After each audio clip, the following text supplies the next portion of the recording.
अपना कर्तव्य के पूरा करे खातिर अगर 7 समुंदर पार भी जाए के पड़ता तो जा, लेकिन जौन ठनले बड़ो ओकरा के पूरा करो। हमरा पुलिस बने के बा, हमरा हीरो बने के बा, हमरा डॉक्टर बने के बा, हमरा इंजीनियर बने के बा, हमरा बिजनेसमैन बने के बा।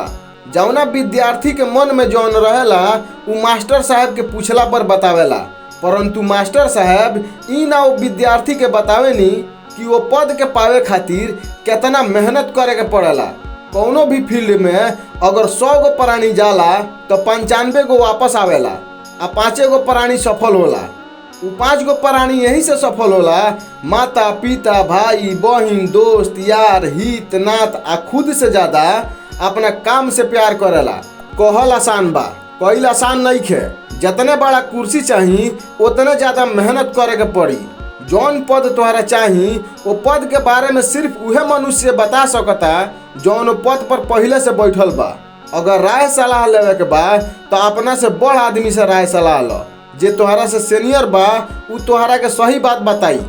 अगर सफलता चाही तो सबसे पहले समय के कदर करे के पड़ी। जौन प्राणी समय के कदर करेला सफलता ओकरे मिलेला।